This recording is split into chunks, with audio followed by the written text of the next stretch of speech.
है, अकाल भी पड़ता है, लेकिन समस्या से जूझने का माना चाहिए, खड़े होकर बोलना चाहिए, मैं आपके साथ खड़ा हूं, आगे कोई तकलीफ आपको नहीं आने देंगे। इस देश में वोट चोरी अगर कुछ करता है उसको इजाजत नहीं है।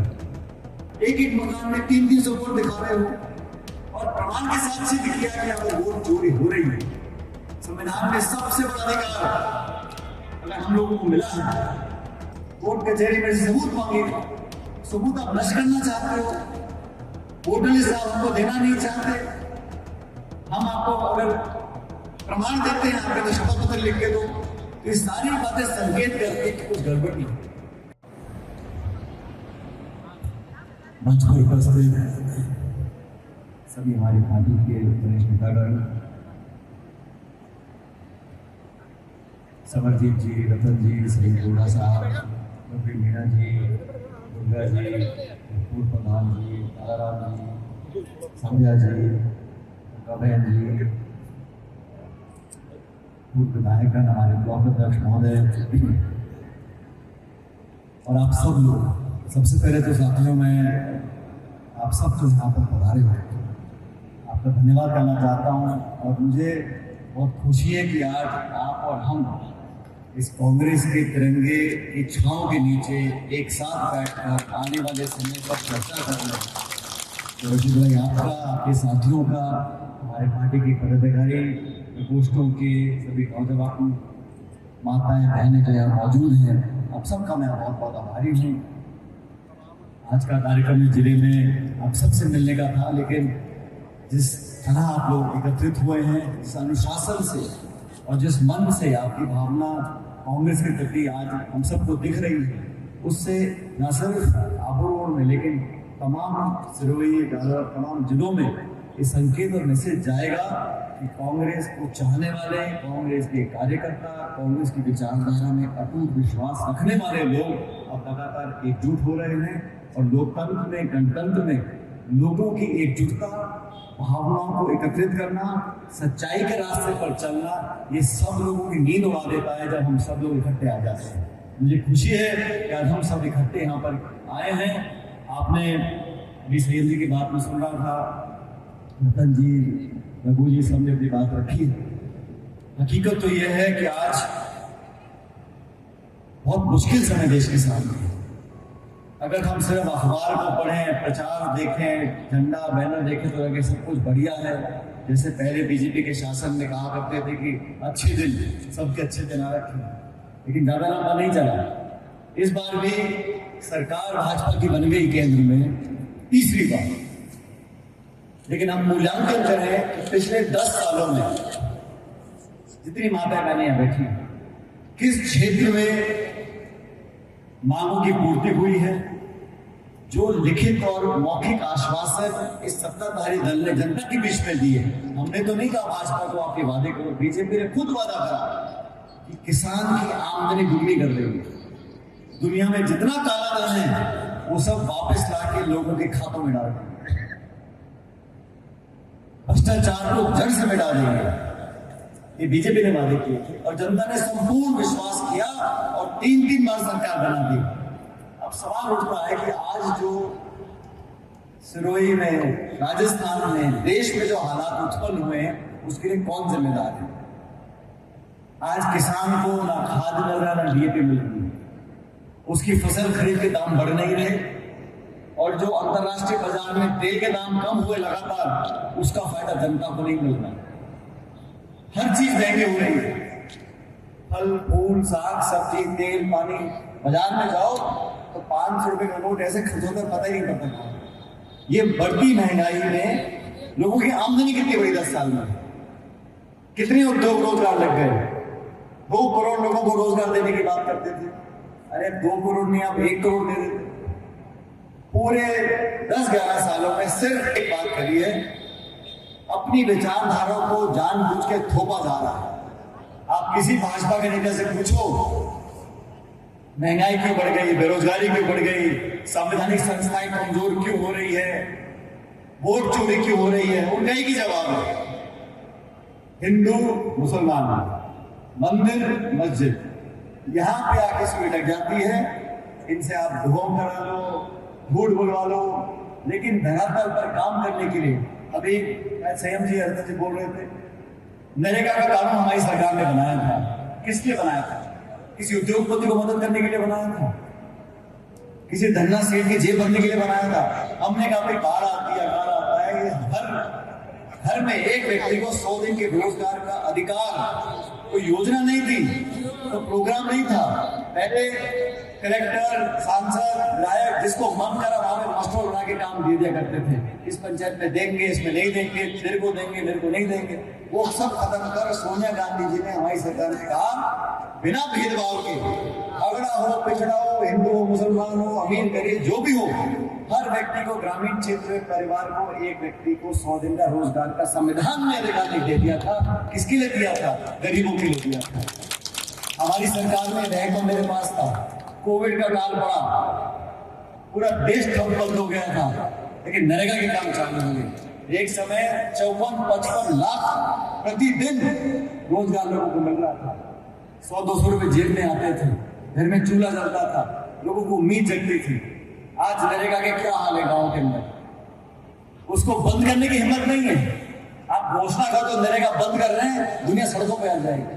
लेकिन चतुर कितने हैं, जानबूझ के नरेगा देने की जो प्रक्रिया है उसको इतना कठिन कर दिया, ये लिखवा के लाओ, यहाँ साइन करवा के लाओ, उसके पास जाओ, मेड के पास जाओ, जेटीओ के पास, इतना मुश्किल कर दिया कि लगभग वो कार्यक्रम समाप्त कर रखा है। कि मैं उदाहरण इसलिए दे रहा हूं आपको साथियों, ये उदाहरण क्यों दे रहा हूं मैं? कथनी और करनी, भाषण सुनो बीजेपी के लोगों के, हाथ फेंक फेंक के भाषण, पौने घंटे का भाषण, बहनों भाइयों ये कर देंगे, वो कर देंगे, गरीब है, मैं पूजा करता हूं, फलाना करता। जब कलम चलाने की बात आती है तो कलम कहां चलती है? हवाई अड्डा, खाने, बिजली घर, गोदाम, सब 2-4 लोगों को आप देना चाहते हो।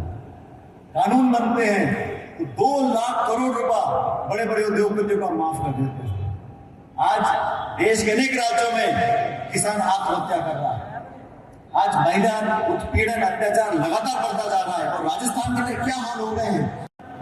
अस्पताल में आग लग रही है, झालावाड़ में स्कूल की छत गिर रही है। कौन जिम्मेदार है?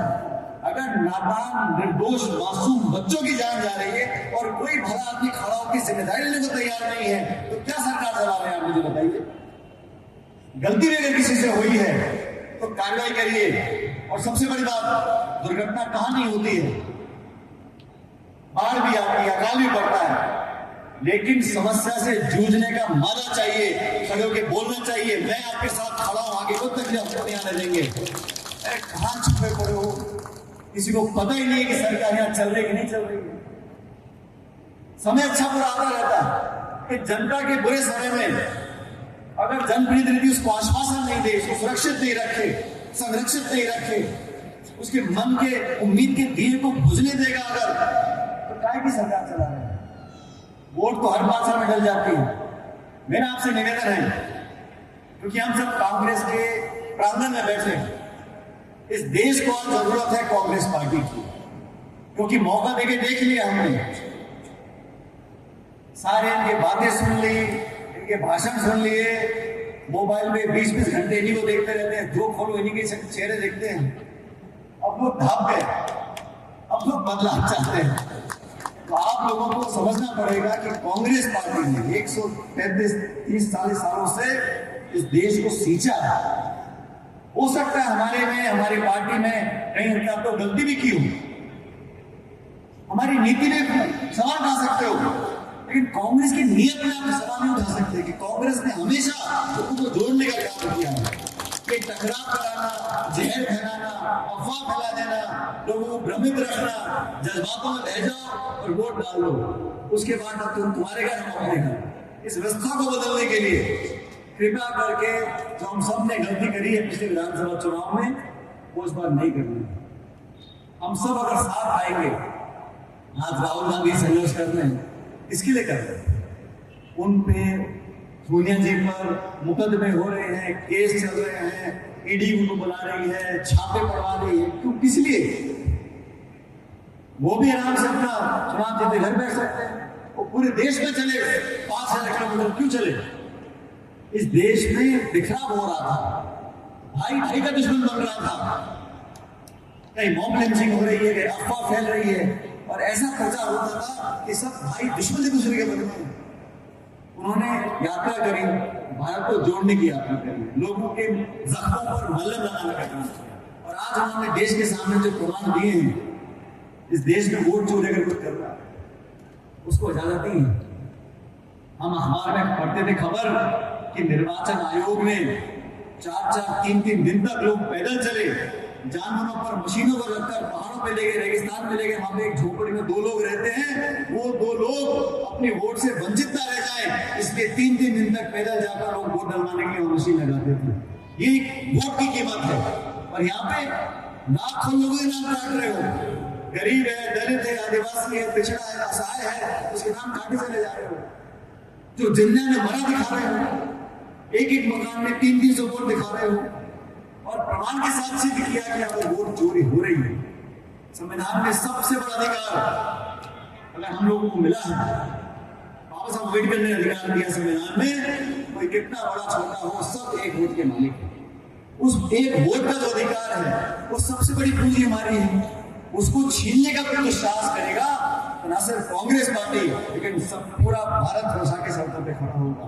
मेरा आपसे आग्रह है, सचेत रहें, किसी को हमारे वोट छीनने का अधिकार नहीं हो सकता। और जो इन वोट चोरी करने वालों का संरक्षण कर रहे हैं उनको कभी हम लोग माफ नहीं कर सकते। इसलिए कृपया करके हमारी पार्टी ने आप सबको ध्यान में रखकर कुछ कार्यक्रम बनाए हैं, उस कार्यक्रम को पूरा करना है, वोट चोरी में लोगों को एक्सपोज करना है।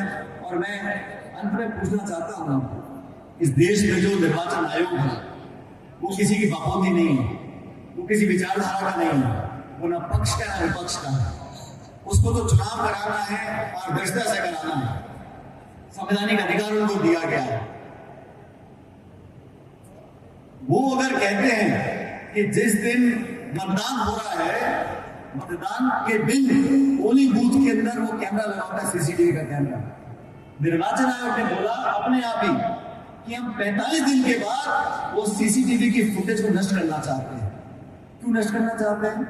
अगर मैं कोर्ट कचहरी जाता हूं चुनाव को चुनौती देने के लिए, कोर्ट कचहरी में सबूत मांगेगा, सबूत आप नष्ट करना चाहते हो, वोटर लिस्ट आप हमको देना नहीं चाहते, हम आपको अगर प्रमाण देते हैं, आपके तो शपथ पत्र लिख के दो, तो ये सारी बातें संकेत करती है कि कुछ गड़बड़ नहीं। कृपया करके सचेत रहें, अपने अधिकारों का संरक्षण करें, और जिस भावना के साथ आप सब यहाँ पर आज इकट्ठे हुए, मैं आपको आश्वासित करता हूँ। और मैं अपनी तरफ से, हमारे कुछ साथी अपनी बात नहीं रख पाए, कुछ पूर्व विधायक भी हैं, बड़े वरिष्ठ कांग्रेसजन हैं, मैं सबकी तरफ से, कांग्रेस परिवार के हम सब सदस्य हैं, आज कोई किसी पद पे होगा या नहीं होगा अलग बात है, लेकिन हम सब इस माला में पिरो हुए कांग्रेस पार्टी के साथी हैं। हम सब मिलकर आप लोगों को सामने रखकर आने वाले समय मेहनत करेंगे, लेकिन आप लोगों की जिम्मेदारी है, आप लोगों को भी बहकना नहीं है। अभी 3 साल है चुनाव, से पहले चुनाव आएंगे पंचायत के, उसमें आपको कांग्रेस को मदद करनी है, कांग्रेस को उम्मीदवारों को जिताकर भेजें, जिम्मेदारी के पद पर बैठाएं, और फिर देखें आपके क्षेत्र जिले में हम लोग क्या काम करकर दिखाते हैं। आप सब यहाँ पर आए तो मैं धन्यवाद करना चाहता हूँ। जोरदार 3 मत का नारा देना है, जोरदार, ताकि ये हवा जो है ये पूरे क्षेत्र जिले में फैले। भारत माता की। पीछे वाले थोड़े कम बोले थे, आप सब लोग इन महिलाओं से प्रेरणा लो और जोर से बोलो भारत माता की। तीसरी बार है और रिकॉर्ड बोला आवाज आनी चाहिए आप सबसे, ठीक है? अभिषेक जी बहुत करना भारत माता की। बहुत धन्यवाद, राम राम साहब।